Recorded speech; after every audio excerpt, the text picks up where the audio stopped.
Hey reporters, welcome back to my channel. It's time for a recap of what went down on this week's episode of Teen Mom Next Chapter. I know I promised one of my Twitter besties, the David Easton parody account, that I would go live, but unfortunately I forgot I can't. I have a birthday party later, so it wouldn't be possible to go live, but I will moving forward. Let's kind of just jump into the episode. Like right off the top, I noticed that Caitlin, she was featured, like you would see her text to the other girls and stuff, and then she had a little comment at the top of the episode and everything, but she never got a solo scene.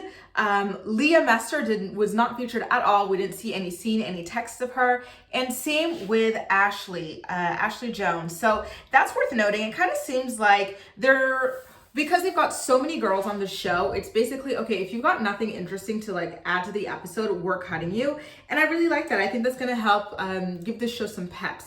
I heard from the Ashley's Reality Roundup that the ratings are still in the trash, only 200,000 or something like that people tuned in. Disappointing, but not surprising. I think it's time for them to let it go. You know, as Sutton would say, you had your fun, you had the mouse, put the mouse down, or whatever the heck it is.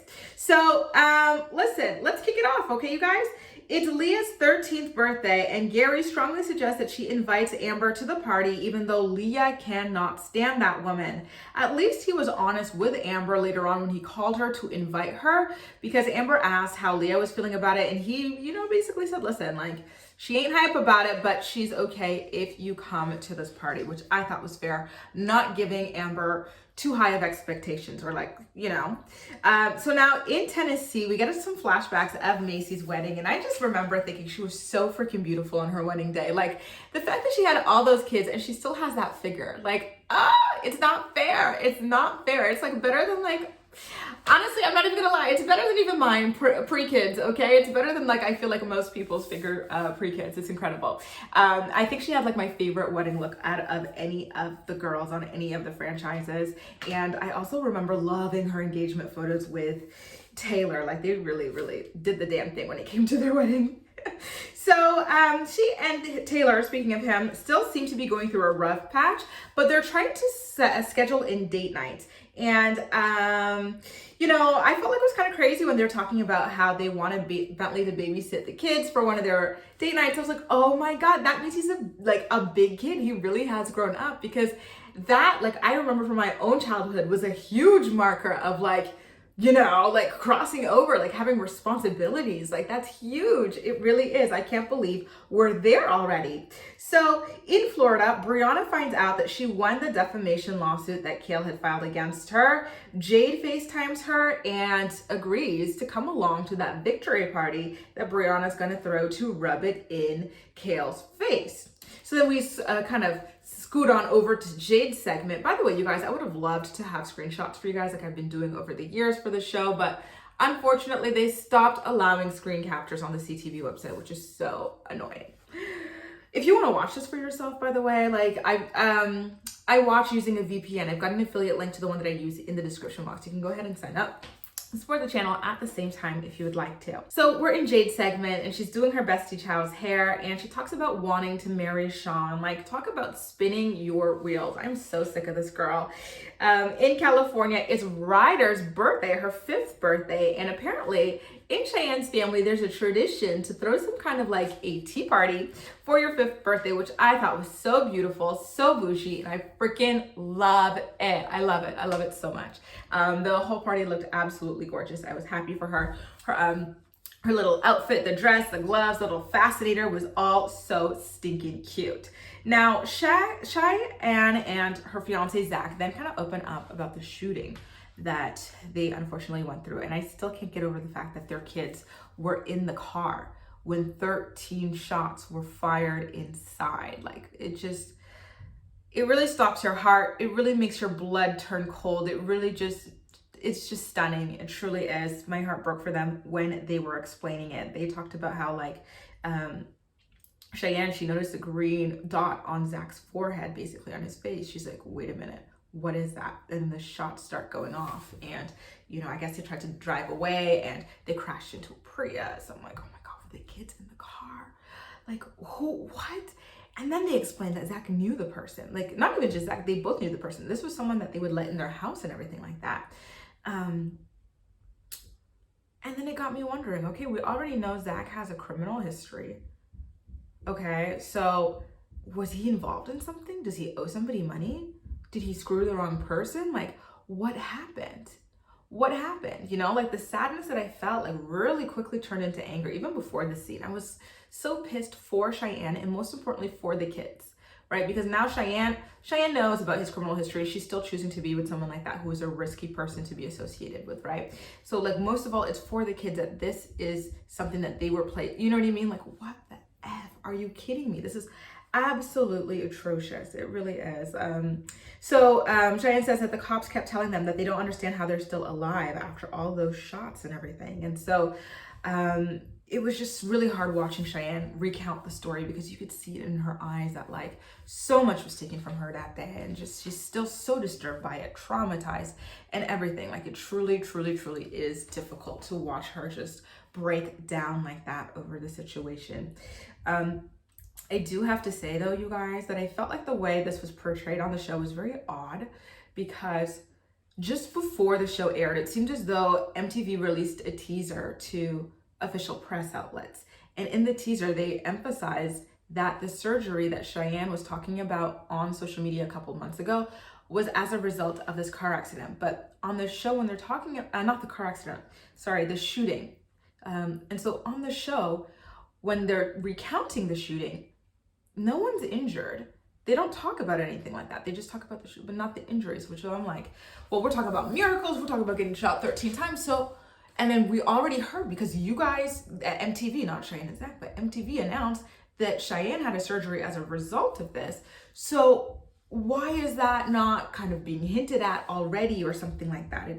There was a disconnect for me. I wish that information gap would have been bridged for us. Again, I do have to say, you guys, that I get a very negative, visceral reaction every time I see Zach's face on the screen now, because I just feel so angry at him. I feel angry that he was associated with these sorts of people. I feel angry that he might have put his family in this position, but maybe it's not fair for me to say that yet because we don't know. It's just, I feel like the odds are too high that his risky lifestyle, criminal lifestyle, could have led to this. Anyway, I do wonder if we're gonna get to see a scene between Cheyenne and Macy. You know, whenever the moms are going through similar things, MTV likes to try to kind of bridge them together to help support each other through those things. We saw Macy support Caitlyn through miscarriage. I believe she also supported Kale when Kale found out about having PCOS, and like other people as well. Tyler helped somebody else, or somebody helped Tyler, I don't remember, but like we see that.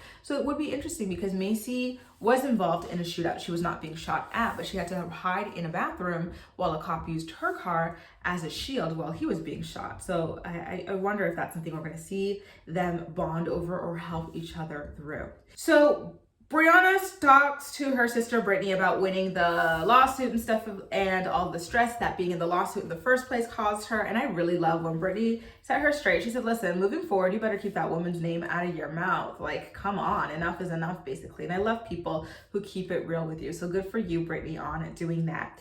Now, Amber shows up to Leah's birthday, but it felt like she was very late. Like, people were like offering her leftovers or like stuff, and like you saw everybody else's plates looking like they ate, and I'm kind of wondering, well, why would this woman be late to the birthday party? She's got no job, she's got no other kid at home to be worrying about. Like, Andrew's the one raising James, so why was she late? Like, she really just doesn't make an effort, does she? Like, it's weird. And on top of that, she didn't even stay a long time at the birthday party. She seemed to be like one of the first to leave and stuff. Like, there were still so many people, like most of the people, I think, if not everybody, at the table when she left, and she kind of wanted to waddle out of there without, you know, like even trying to go one-to-one to Leah. Like, you don't have to like ask for a hug or demand a hug or whatever, but it would have been nice for her to go directly to Leah and say, Leah, I had such a great time at your birthday. Thank you so much for inviting me, but I have to go now, and I hope you enjoy the rest of your night. Something like that. But she's just like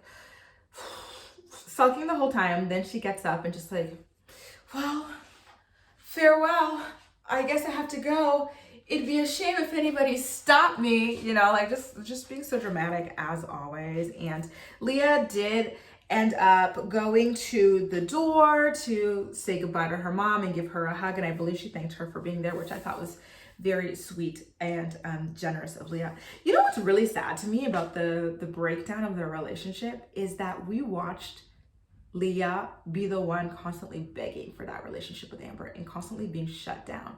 I remember so vividly, and it makes me so sad to even think about like this, but when Amber was with Matt Baer, there was this one scene, do you guys remember it? When she goes out with Leah to a restaurant and then she has to go to the bathroom. And it makes me so sad, you guys, every time I think about this.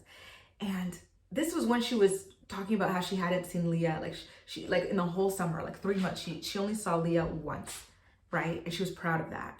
So, because she was just so wrapped up in that.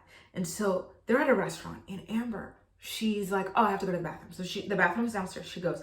And who jolts up, runs to follow her, holding her hand down the stairs? Leah. I wanted to say her daughter, but she doesn't even deserve that, but Leah. And Amber's asking her, she's like, why are you coming with me? I'm just going to the bathroom. And Leah says, she just says, because I miss you so much. I don't know when I'm going to see you again. Imagine, I feel like that was like it.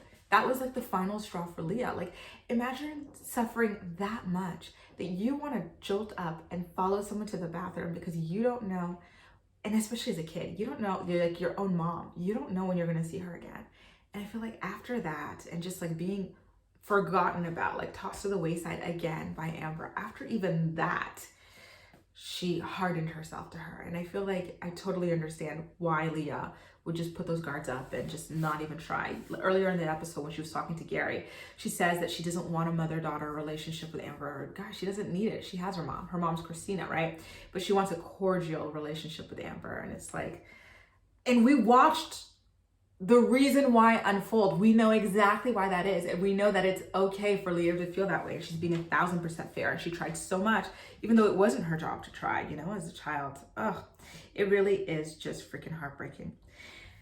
Meanwhile, in Indiana, on the other side of it, Jade tells Sean that she's looking for engagement rings. Like, hasn't this man already proposed like 2, 3, 4, 5 times to you with different rings each time? Like, how many rings are you trying to get, Jade? Do you pawn them off after, or what? What happened to the last one? It wasn't even that long. Like, I think it was literally last year that he proposed to her with that Super Bowl ring.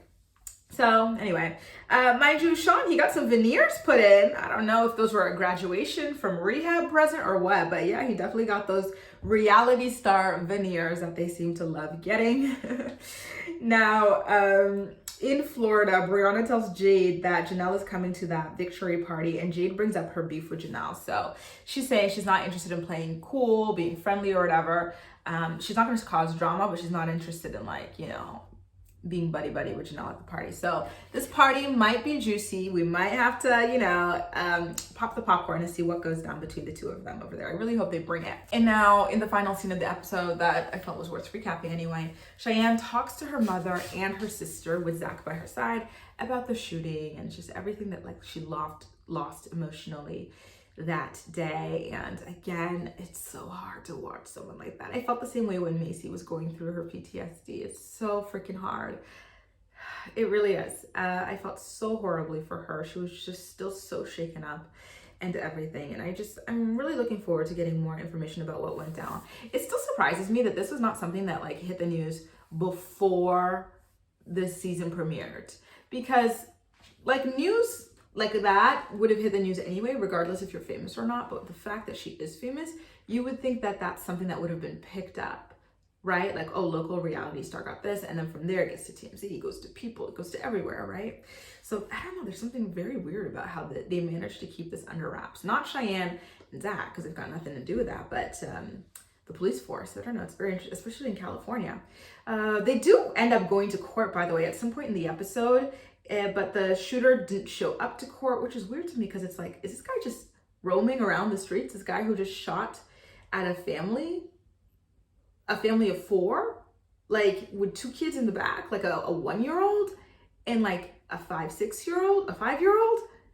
And then what? Like, is that how the legal system works over there, that you can do all of that and still just be roaming around, like chilling, like nothing happened?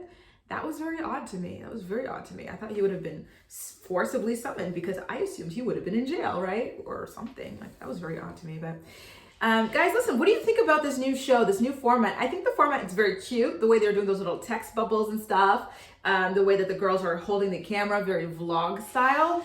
I think it's all cute, but at the end of the day, I think the viewership was low because, listen, they've told enough stories at this point, perhaps. Right? Like the dynamics, the everything, like we've seen it. It's been 10, 11, 12 years, 13 years actually. It's been 13 years, and the original people watching this have kind of moved on with their lives and everything. There's nothing really like jarring anymore because it's not teens struggling to raise kids, right? It's just like regular people, like 30-year-old people raising kids, which is just normal, right? Like, I think they really lucked out in the timing for 16 and Pregnant with Jamie Lynn Spears and everything. They really struck while the iron was hot. But unfortunately, you know, people move on, people age, right? Like the girls are the age, they're in their 30s now. The kids have aged, they're in their teens now. So it's really not what it used to be. But you guys let me know what you think about this. Will you be keeping up with the rest of the season or not as well, okay? And we'll talk again in my next videos moving forward. So that's all for now. Thank you so much for watching, and I'll see you next time.